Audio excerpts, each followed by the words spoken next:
Voilà. Comment discuter avec un pervers narcissique?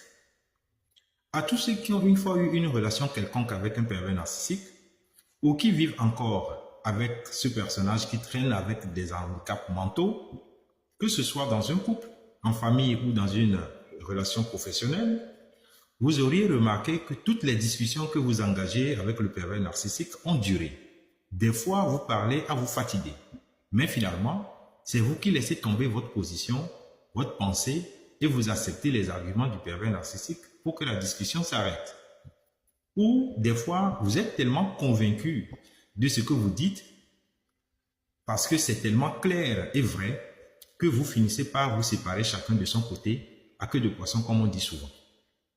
Vous vous posez souvent la question pourquoi le pervers narcissique ne veut pas vous comprendre et vous êtes déçu parce que vous voyez comment vous avez fait de grands efforts pour le convaincre, même en allant chercher des preuves et des témoins pour lui montrer votre bonne foi.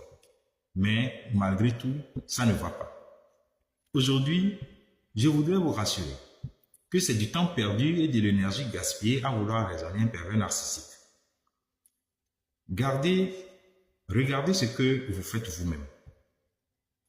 Prenez un fou qui vient rester devant votre garage et vous allez discuter avec lui pour lui expliquer pourquoi il ne doit pas être là. Vous tentez de le raisonner. Pensez-vous que vous parviendrez à réussir à le raisonner pour qu'il puisse comprendre qu'effectivement il ne devrait pas être là-bas et qu'il parte de lui-même? Voyez-vous, c'est la même chose que vous faites avec le pervers narcissique. Bien sûr, les deux ne souffrent pas de la même maladie mentale. Mais, tout comme dans la tête de ce fou, il a ses vérités à lui, le pervers narcissique aussi a ses vérités à lui. Retenez bien ceci. Quand vous engagez une discussion avec un pervers narcissique, votre objectif, c'est d'arranger une situation.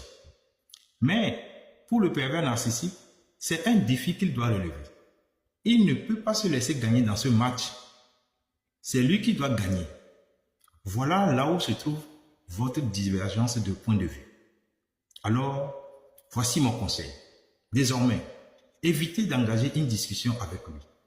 Analysez la situation. Si ce qu'il dit est cohérent, faites-le. Sinon, ne le faites pas sans discussion.